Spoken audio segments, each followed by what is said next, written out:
Diba? Ano po kasi, yung hindi na nga po sila nakakatulong sa amin, yun pa yung gagawin nila sa, yung parang maninira pa sila.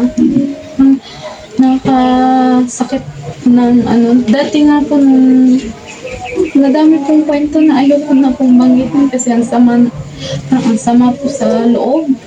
Pag sinasabi po yun, parang ayaw na po namin magsalita nila Papa.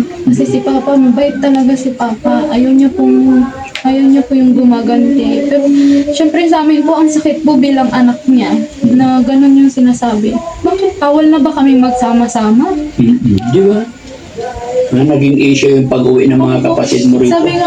Sabi pa nga po, hindi, baka daw po makita ni Daddy Frank, baka daw po makita nyo na nandito kami lahat, baka hindi daw po kayong matuwa, yung imbis, yung kahit nga po si Ate Damdam yung may request na umuwi kami dito. Yung Linlin po na sinasabi ni Ate Dang, si Ate, yung panganay po namin, lagi niya pong hinahanap yun. Nung umuwi siya dito, yun po yung naging issue. Parang ang bigat pa sa loob nila na nagsama-sama kami dito sa bahay. Kung financial na maibigay, may pagaling lang si Ate. Sobrang saya talaga namin na mangyari yun. Kasi ang tagal, mahigit 10 years na walang tumulong sa amin na mapagaling si Ate. Tapos ngayon na okay na siya. Ngayong may tumutulong na, Bakit ganito? masama pa sa kanila. Kaya nga po eh. Dapat maging masaya sila sa mga taong natutulungan. Pero hindi Parang naghahanap pa sila ng ibubutas. Kaya nga. So sana wag tayong ganun, no? Pero wag tayong magpa-apekto. Isipin mo yung anak mo. Kaya pala medyo namang problema rin ang tatay mo. Dahil din po sa stress na din. Wag na lang ipaalam yung mga balita na yun. Kasi medyo matanda na yung tatay.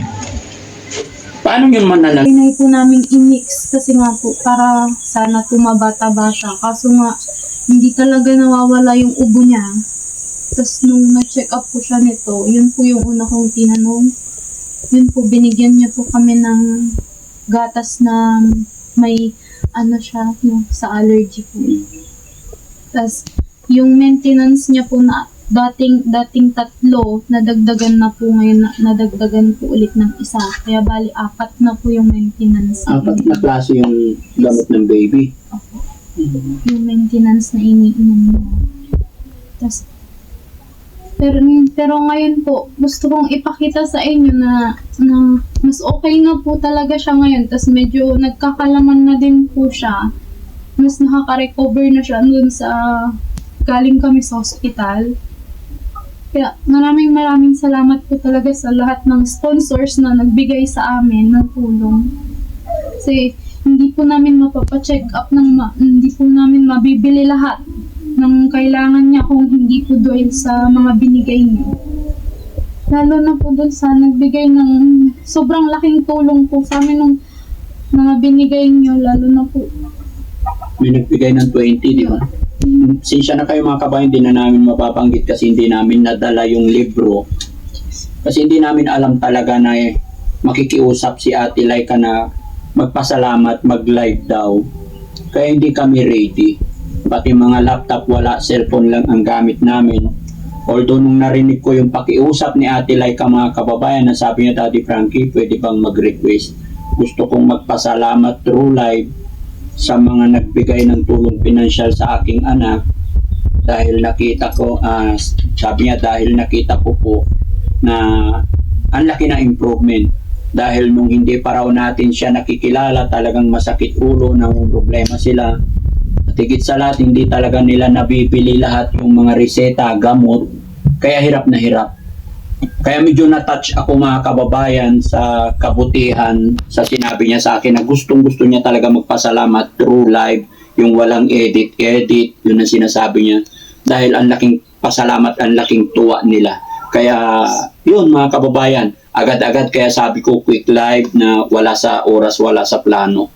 Kaya kung mahina ang signal, lalo na't nandito kami sa gitna ng bukid, ipagpaumanhin niyo po, ang mahalaga sa akin ay naiparating ni Ate Laika yung kanyang gustong sabihin sa inyong lahat, lalong-lalo na po sa lahat po ng nagpadala sa kanya. Napakalaking bagay po nun, maliit o malaki ay sadyang pinasasalamatan talaga nila, no? Kaya Ate Laika, sabi sa comment, mag-pray ka lang, sabi ni Kaya mo yan, Ate Laika. We pray for your baby recovery. No? Okay. So, mula ngayon, napalitan na yung gatas ng baby mo. Yes. Magkano naman yung gatas? Mas umaabot na po siya ng 1.7. Sabi ni Tess Cap Team Tanod, kumusta na daw ang kalagayan ng baby mo ngayon compare noon?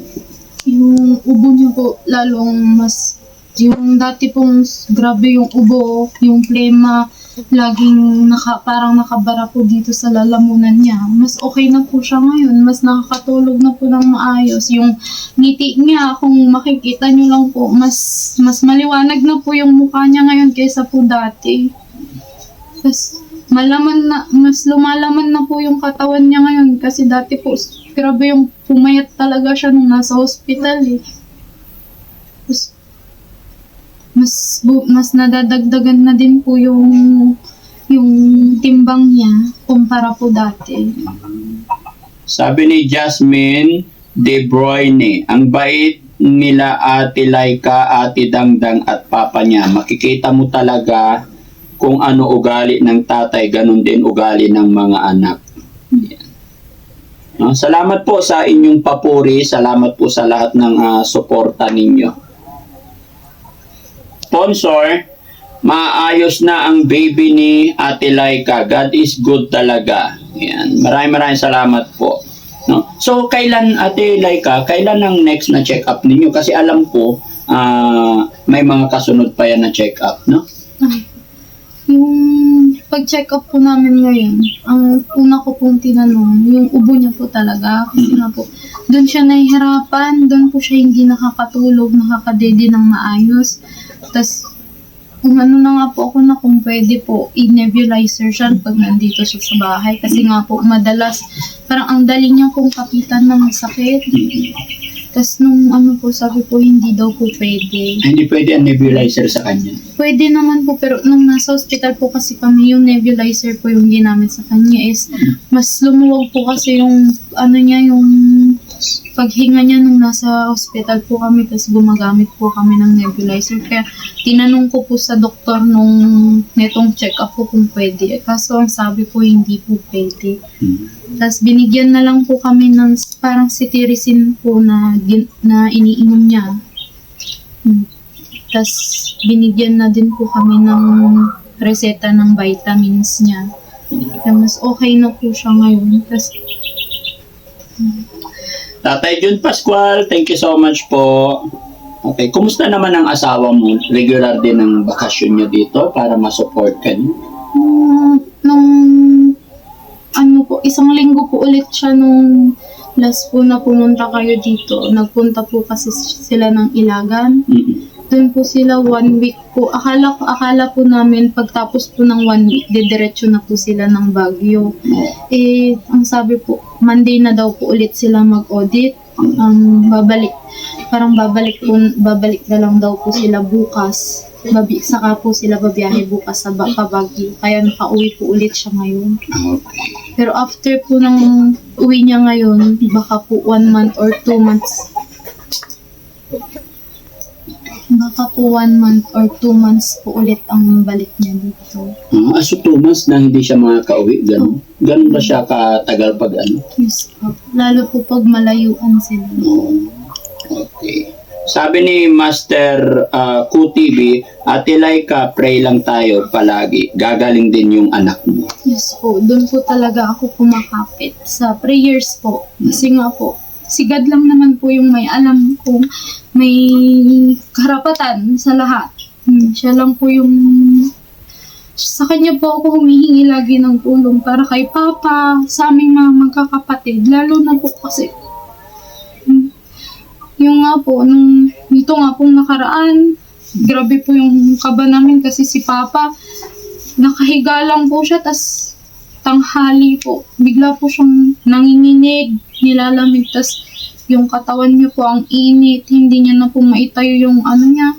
Kaya nga po, nagpapasalamat talaga kami kay God kasi sa kanya lang po talaga kami humihingi ng tulong.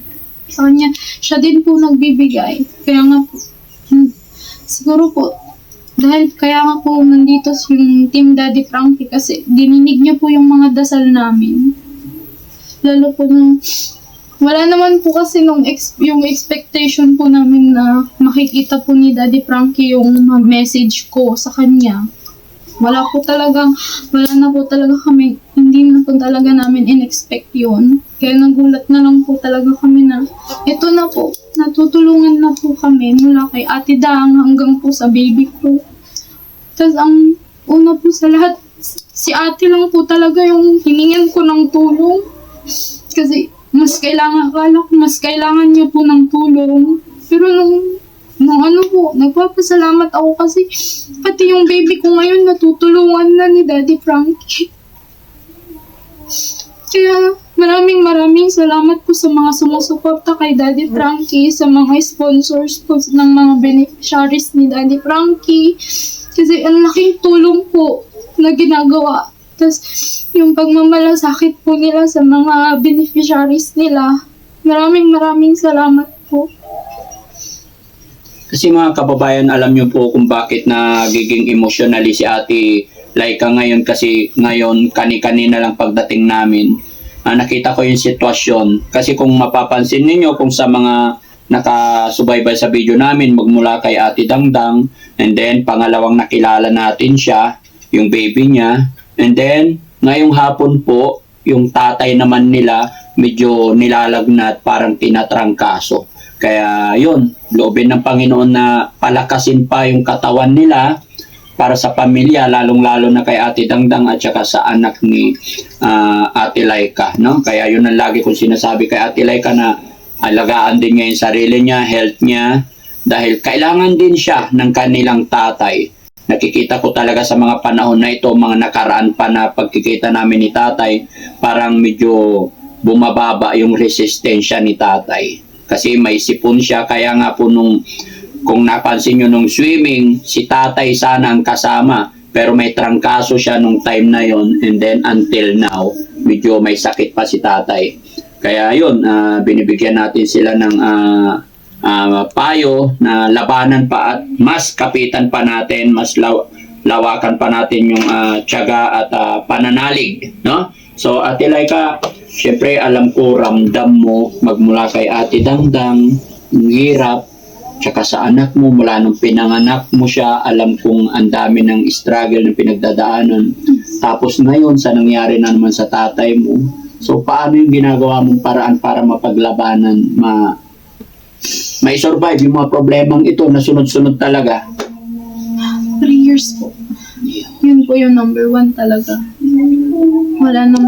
Yun po talaga yung kinakapitan namin. Si God lang po. Wala na pong iba. Tapos tulong niyo po, Daddy Frankie, yung sa financial po na binibigay niyo, yun po yung nagagamit namin ngayon. Pero yung para sa baby ko po, nakatabi talaga siya para sa emergency. Kahit kanino po sa amin dito, kung sino man po may emergency, para may makuhanan po kami. Itulong, dapat maging masaya sila sa mga taong natutulungan. Pero hindi parang naghahanap pa sila ng ibubutas. So sana wag tayong ganun, no? Pero wag tayong magpa-apekto. Isipin mo yung anak mo. Kaya pala medyo namang problema rin ang tatay mo. Dahil din po sa stress na din. Wag na lang ipaalam yung mga balita na yun. Kasi medyo matanda na yung tatay. Paano yun manalaga? Ano po kasi, yung hindi na nga po sila nakakatulong sa amin, yun pa yung gagawin nila sa, yung parang maninira pa sila. Nakasakit ng dati nga po nung madami pong kwento na ayoko na pong banggitin kasi ang sama po sa loob. Pag sinasabi po yun, parang ayaw na po namin magsalita nila Papa. Kasi si Papa, mabait talaga si Papa. Ayaw niya po yung gumaganti. Pero syempre sa amin po, ang sakit po bilang anak niya na ganun yung sinasabi. Bakit bawal na ba kami magsama-sama? Di ba? Naging issue yung pag-uwi ng mga kapatid mo rito.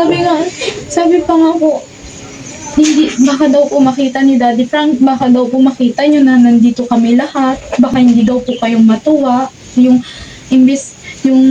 kahit nga po si Ate Damdam yung may request na umuwi kami dito, yung linlin po na sinasabi ni Ate Dang, si Ate, yung panganay po namin, lagi niya pong hinahanap yun. Nung umuwi siya dito, yun po yung naging issue. Parang ang bigat pa sa loob nila na nagsama-sama kami dito sa bahay. Alam mo ba, di ba, nung unang-una kita nakausap, anong sinabi ko sa'yo, masaya ako na nandito ikaw, nandito yung mga kapatid. Kasi isa rin yung reason na na-stress or ang hirap makarecover yung kapatid nyo pag wala siya nakikitang tao, Kaya nga po wala siya nakausap. Kasi ang sabi, ang gusto po nila, tahimik daw po yung lugar niya. Gusto po nila tahimik daw. Wala daw pong ingay na naririnig si Ate Dang para daw po hindi na-stress. Kasi na-stress daw po siya sa ingay. Tinanong ko siya, sabi ko, Ate Dang, na-stress ka ba sa amin? Kasi ang iingay namin. Sabi ko, hindi, masaya nga ako. Oo, di ba? Sabi nga po niya, Ate Dang, gusto mo ba umuwi na kami? Hindi. Sabi niya, Sige lang, wag niyong intindihin. Kung ako ang tatanungin, talaga, alam mo rin naman from the very start, masaya ako na dumating ka. Dahil alam ko, pamilya ni Ate Dangdang ang unang makakatulong, hindi ibang tao. Kami ang maitutulong namin, financially, pero emotionally, pagmamahal, kayo po yun na pamilya niya. Kaya wag niyong intindihin yung kung ano man yung mga hindi magandang naririnig niyo. Ang isipin ninyo sa pamilya niyo, sa anak mo, sa tatay mo, kay Ate Dangdang. ano nga po, sila nga po, ang lapit-lapit na po nila para makatulong sana dito. Kasi may kaya, sila yung nakakaangat kaysa sa amin eh. Dapat po, di ba, sila, nakakatulong po sila, ganun. Kahit hindi na po financial, yung parang, dumadalaw-dalaw sila dito. Wala, ni ganun po, wala. Wala kaming ano na ganun. Tapos nung may tulong na po na umaano, ganun na po. Parang nakikialam na po sila, ganun. Ayun po. Ganun talaga ang buhay. Pero magpakatatag, ignore, deadmahin natin yung mga yan. Kaya gusto ko din po sanang malaman nila na kung hindi po dahil sa kapatid ko na panganay, hindi ko po maiisip na i-message sila Daddy Frankie. Sige, pwede mo ipaliwanag yung Yes po. sitwasyon mo kahit hindi mo na sila banggitin. Sige. Gusto ko pong ipaliwanag na kung hindi po dahil sa kapatid kong panganay, hindi ko po makikilala sila Daddy Frankie. Hindi ko po sila may message. Kung hindi po ako nag-message, tas kung hindi po dahil sa tulong nila, hindi po talaga namin makikilala si Daddy Frankie. Hindi mapapagaling si Ate Dangdang ngayon kung hindi dahil sa amin. Kasi wala na po talaga kaming may ibang maanuhan ng tulong dati. Kasi kung sa amin lang, wala talaga. Hindi kaya. Hindi po talaga namin kaya. Pero noon, nung hindi pa dumarating si Daddy Frankie, may nag-try din pa kayo mag-ask ng help sa iba kung saan?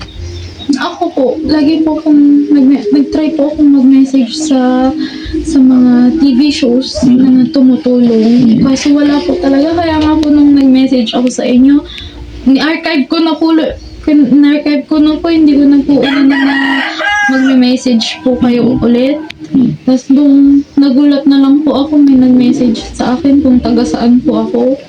Kaya yun po yung message ko. Nasa Maynila po ako noon. Kaya sobrang saya ko po na nung sinabi nila na may dumalaw dito na Team Daddy Frankie daw po.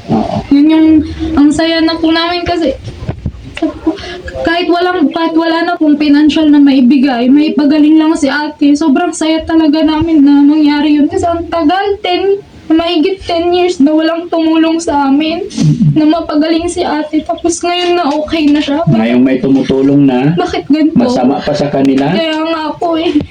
Parang ang labas po. Pabigat kami.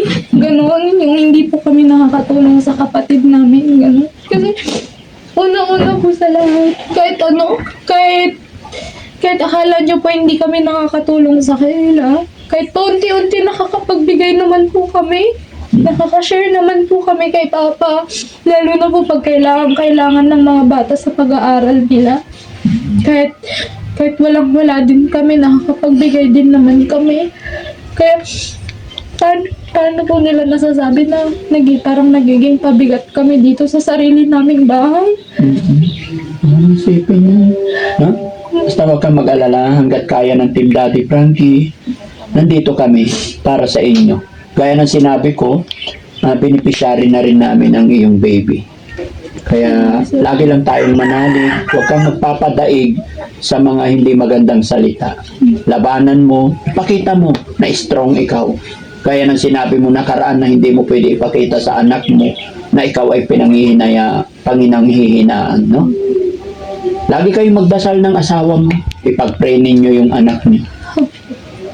Lagi nating ipaubaya ang lahat sa ating mahal na Panginoon, sa ating Diyos Ama. Okay? Ganun umiyak. Ha?